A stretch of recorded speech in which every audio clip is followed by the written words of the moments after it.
This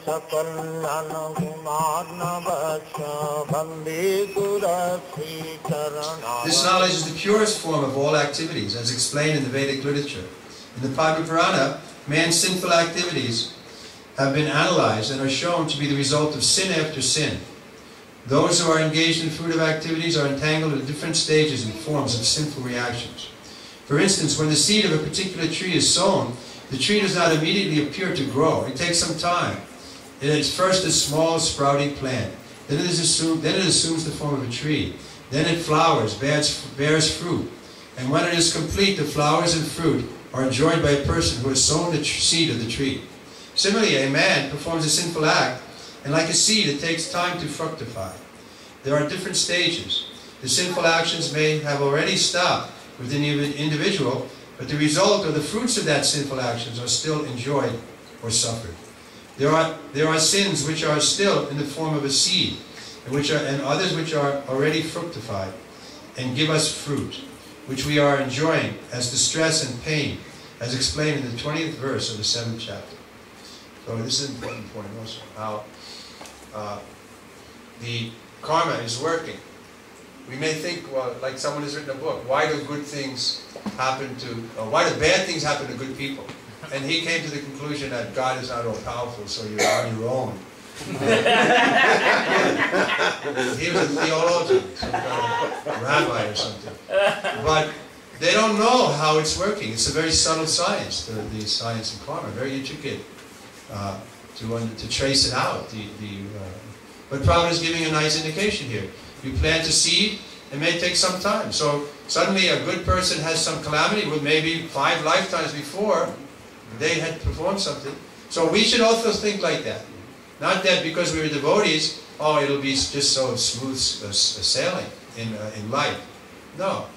There are bound to be upheavals in our life, in the life of the devotees also, just like the Pandavas. They were very intimate associates of Krishna, but they had to see so much reverse. Their kingdom was taken from them, their wife was insulted, they were banished into exile. So we shouldn't think that, okay, I'm a devotee, everything has to go right or else I'm quitting.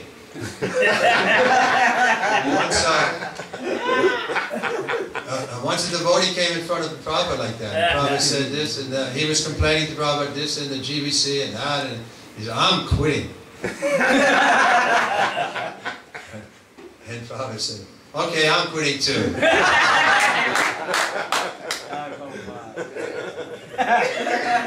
And in this way he convinced them that he understood. There's no question of quitting. We are eternally servants of Krishna. How can we give up that constitutional position? We just have to tolerate. Therefore, Lord Chaitanya Mahaprabhu stressed on this point of tolerance, more than a tree. That will be the real test that we're devotees. There's so many examples of there. Like Haridas Thakur was able to tolerate so much persecution. Bali Maharaj, when he was cheated by Vamana and took everything from him and left him tied up. He didn't do anything wrong. He asked for 3 steps and he said, okay, you can have the 3 steps, and he took 2 steps and everything was covered. So he came back and he said, well, what about you promised me 3 steps?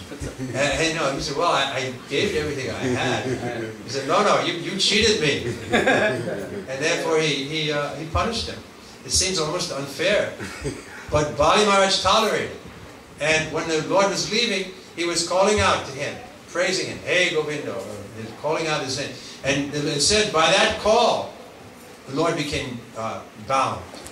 Bhaktavasa. Lord is controlled by devotional service. He can't escape it. Actually, it's stronger than he is.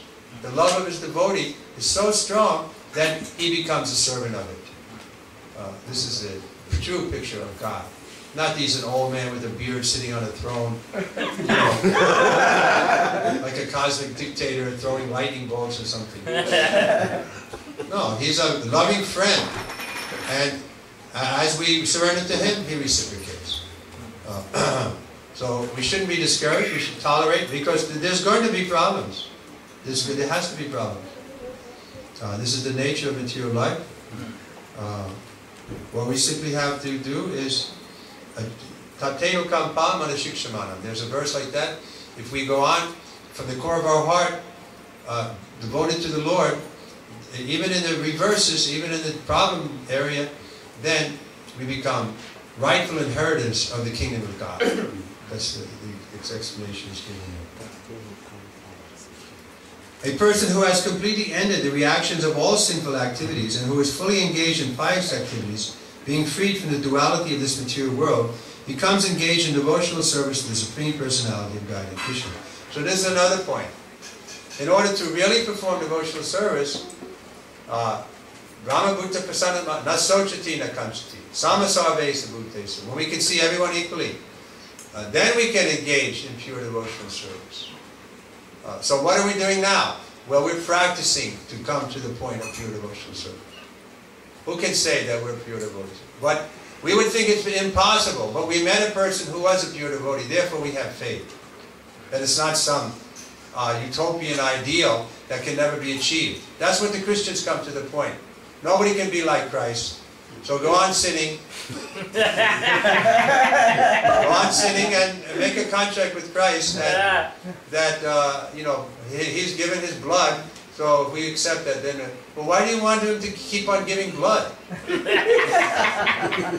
He said you should become perfect, like I am.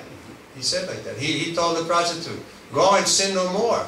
There is possibility not to sin anymore. Not that you just have to make a contract, go on sinning.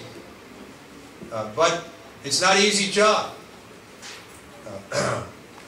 So we shouldn't be discouraged. At the same time, we should not be envious of the principle and not be envious of those who are more advanced on this process, who are able to give up sin. And we should serve them and eulogize them, respect them. And then, this is the idea that why Prabhupada took so much trouble to create International Society for Krishna Consciousness. Because he knew without that association, without that interchange, it's going to be very difficult for us in this Kali Yuga, in the Western world. How is it possible?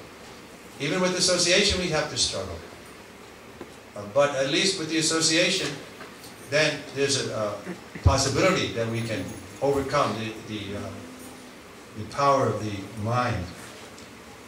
In other words, those who are actually engaged in devotional service of the Supreme Lord are already free from all reactions.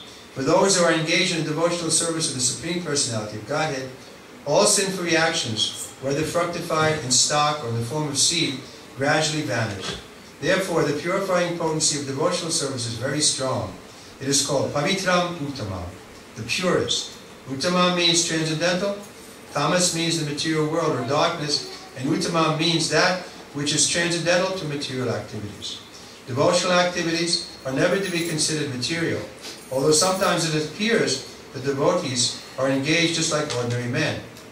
One can see, one who can see and is familiar with devotional service, however, will know that they are not material activities. They are spiritual and devotional, uncontaminated by the material modes of nature. But this is an important point also. Prabhupada told how before he came to the West, he was preparing and getting his books published. So he was regularly going to the book publisher, and he was living in Bombay in a colony there. I think it was provided by that Scindia ship company, because he was going in a month or two. And so he was living there, and he was finishing getting his books to bring to the West. So the people who were living in the colony with him, they would think, he said, probably they were thinking, what kind of sannyas is this?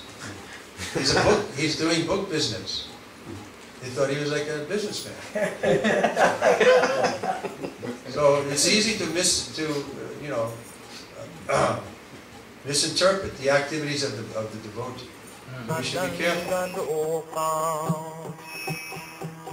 Lanaya karuna ghana ghana kyam